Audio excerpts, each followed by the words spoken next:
¿Cómo están? Yo soy Robin. Yo soy Alex. Yo soy bióloga. Yo soy psicólogo. Y esta serie de videos es acerca del tema del autismo, justo por lo del 2 de abril, que es el día de la concientización acerca del autismo. Esperamos que estos videos sean unos 5, unos 6. Por lo mismo no van a ser muy largos y van a conglomerar como ciertos temas en específico para que se conozca más sobre esto. Al respecto, Alex y yo somos personas que están dentro del espectro autista, entonces creo que esto es aún mejor para dar a conocer el tema, tanto de la mano de un experto, a veces psicólogo, como de las experiencias personales que sí tiene un autista, ¿no? Entonces, pues para comenzar, vamos a hablar acerca de qué es el autismo. Alex. El autismo es un trastorno del neurodesarrollo. Sus características empiezan a aparecer a partir de los 3 años, aunque dependiendo de cómo se manifiesten, pueden ser detectadas hasta mucho después. Se caracteriza por una serie de dificultades en la interacción social, una integración sensorial atípica, problemas en la comunicación, actividades e intereses restringidos. Los 4 puntos principales que afectan son el social, lo cognitivo-conductual, lo sensorial y las cuestiones emocionales. Entonces, primero voy a empezar a platicarles cómo es que afecta a nivel social. Hay un acercamiento social atípico. Mucho se dice que las personas autistas no quieren relacionarse socialmente con el otro, lo cual no es así. Hay un interés en relacionarse, pero no se sabe cómo. No tenemos las pautas o no las hemos interiorizado para relacionarnos con el otro. Entonces eso conlleva a que no sepamos cómo interactuar con el otro o cómo movernos en ciertos contextos sociales. Por ejemplo, hay gente que sabe perfectamente, sin que nadie le explique, cómo portarse en un funeral. Una persona autista no ha interiorizado eso, entonces puede tener conductas que podrían salirse de la norma, como reír durante un funeral. Esto viene de la mano de no saber expresar las emociones. O al querer interactuar, hacer algún amigo, llegar con una frase inapropiada en lugar del típico hola, ¿cómo estás? Yo soy fulanito. Hay una pobre comunicación no verbal, lo que dificulta la interacción social.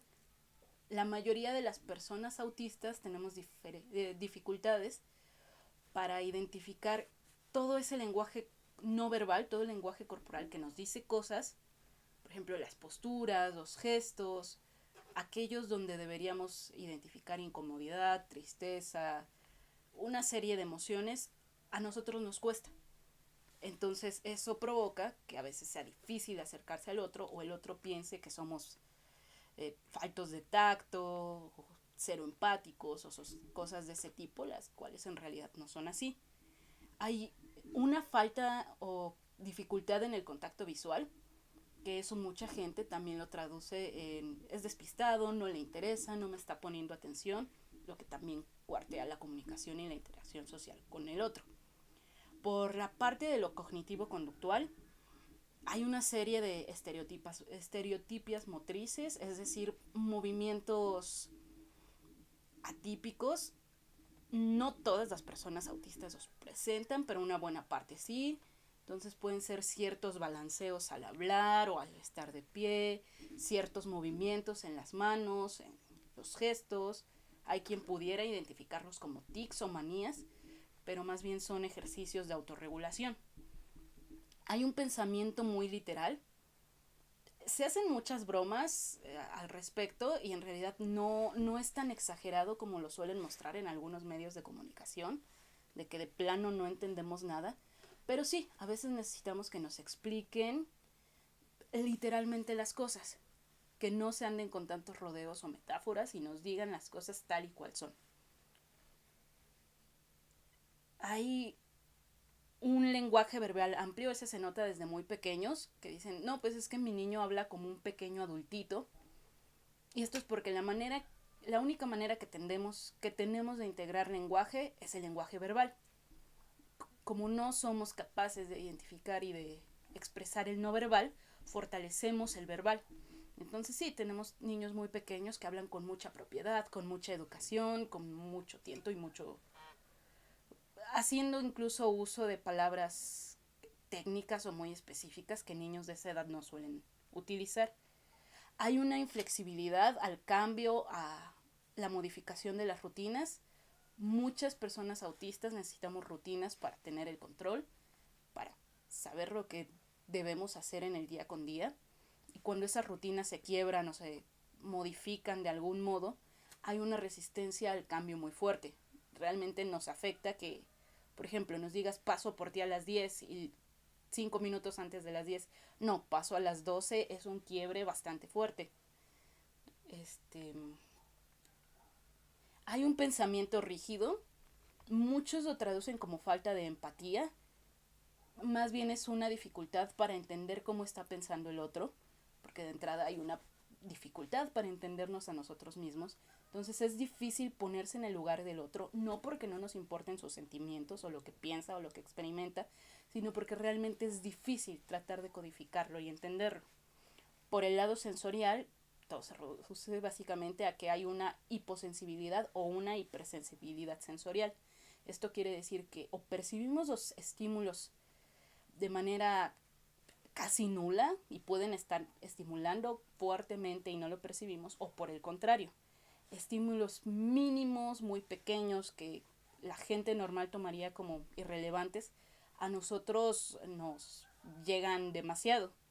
Esto en cualquiera de los sentidos. Podemos oír ruidos demasiado fuertes, pueden ser incluso incómodos o lastimarnos, texturas que para otros pasarían inadvertidas, como lo son las costuras de la ropa o ciertos tipos de tela, pero a nosotros pueden ser también incómodas y dolorosas, las sentimos demasiado.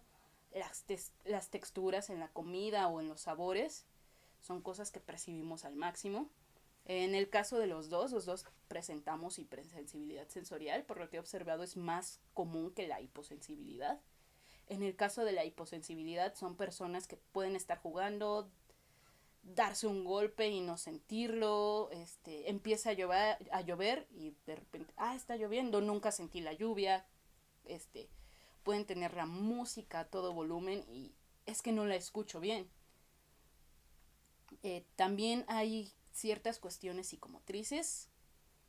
Lo más común es que se nos tache de torpes, pero es porque al haber una dificultad para percibir el cuerpo y el entorno, también hay una dificultad para moverse en este entorno. Entonces nuestros movimientos suelen ser un poco más mecánicos, entorpecidos, cautos o por el contrario muy impulsivos, muy atrabancados. Y también se ha observado que hay ciertos apegos a objetos, sobre todo objetos que nos estimulan.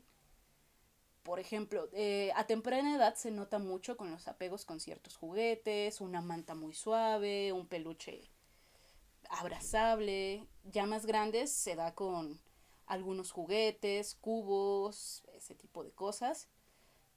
Por ejemplo, ahorita yo estoy jugando con esto justo para controlar un poco los movimientos.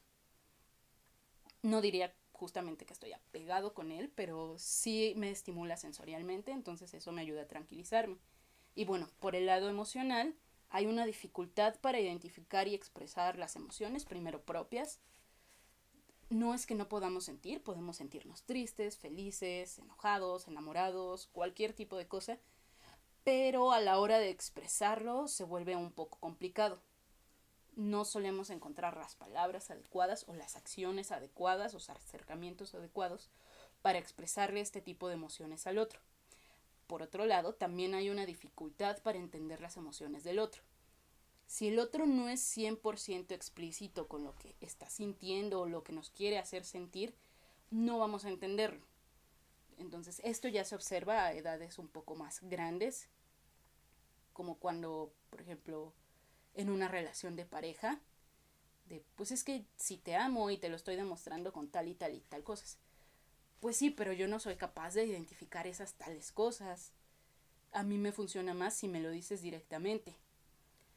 O ya que me aclaraste que esas cosas para ti son demostrarlo, entonces ya puedo interiorizarlo. Pero no somos capaces de codificarlo y adivinarlo como la mayoría del mundo. En las relaciones suele haber apegos de una intensidad atípica. Por un lado, hay mamás de niños autistas que dicen, es que yo siento que mi niño no me quiere. Y no es que el niño no le quiera, simplemente su apego no se manifiesta con esta intensidad que pudiera hacerlo un niño neurotípico. En el caso de las parejas, por ejemplo, es que mi pareja me abruma demasiado, siento que está encima todo el tiempo. Y lo mismo, no es que sea esa la intención de la pareja, simplemente tu pareja autista tiene esa manera de expresar su emocionalidad. Esa es su manera de relacionarse contigo. Bueno, entonces estas son las 4 áreas en las que repercute el autismo y cómo repercute en cada una. Hay que recordar que el autismo es un espectro, entonces cada persona autista las va a presentar en un diferente grado, en un diferente nivel. Podrían no presentar todas o sí presentarlas, eso dependerá del grado del autismo en el que se encuentre. Y esto solamente lo puede determinar un profesional especializado, entiéndase un psicólogo, un psicoterapeuta, un psiquiatra. Los padres de familia, los profesores, el entorno pueden identificar las características, mas no dar un diagnóstico. El diagnóstico tiene que provenir de un profesional especializado. Creo que sería como lo más importante que podríamos mencionar como introducción de lo que es el autismo. Ya en cada video iremos desglosando más cómo repercuten en cada uno y les iremos contando un poco de nuestras experiencias personales y de cómo ha repercutido en nuestra vida diaria. El siguiente video se va a tratar sobre los términos generales que se manejan, llámese meltdown, ecolalia, steamings, para que se vayan relacionando con todos estos términos, ¿no? Ya casi para terminar, pues nada más una última cosa. Alex, dentro de lo social, cognitivo, sensorial y todos estos aspectos, a ti, en lo personal, ¿qué es lo que más te repercute? Creo que tanto en lo sensorial como en lo social es en lo que más me veo afectado. Sí tengo un nivel de hipersensibilidad como bastante alto, entonces los estímulos sensoriales me pueden mucho y sí tengo como ciertas dificultades sociales. Yo me diagnosticaron en la universidad, entonces pasé por un entrenamiento en habilidades sociales, lo que de hecho ayudó muchísimo porque antes me costaba aún más relacionarme. Entonces esa intervención ayudó bastante, pero sí, antes estaba muy repercutido en lo social también. Ok, y bueno, respondiendo a la pregunta que yo también hice, básicamente, a diferencia de Alex, por ejemplo, lo social lo tengo bien manejado hasta cierto punto, aprendí viendo, digamos. Supongo que tiene que ver en parte con el enmascaramiento, que posteriormente también les hablaremos de esto, pero lo que repercute en este caso en mí creo que es, supongo que sería lo sensorial. Hay ciertas cosas que me pueden, hay ciertos olores, hay ciertos colores que me marean en el transporte. Y por otro lado, emocionalmente hablando, se trata más de interpretar al otro. A mí me cuesta mucho saber si alguien está triste o no. De repente parezco muy grosera, es lo que como la descripción que me darían quizás, porque no soy capaz de empatizar, no porque no me importe la otra, sino porque no sé qué está sintiendo. Y por lo mismo también malinterpreto muchas veces a las otras personas. A veces creo que están enojadas cuando no lo están. O a veces creo que están siendo sarcásticas cuando lo están haciendo, pero bueno, esto sería como parte de, como lo estaríamos haciendo en los otros videos. Esperamos que les sirva mucho, que comenten esto, que nos den retroalimentación. No sé si quieran saber algún tema en específico que no hayamos tenido contemplado, porque vamos a hablar sobre el diagnóstico, la hipersensibilidad sensorial, vamos a hacerle una entrevista a una persona neurotípica, y les hablaremos también sobre la identidad de género. Entonces esperamos que nos puedan comentar qué quieren ver, qué quieren escuchar, y una disculpa de antemano por la edición porque somos primerizos en esto. Bueno, eso sería todo y muchas gracias. Gracias. Bye.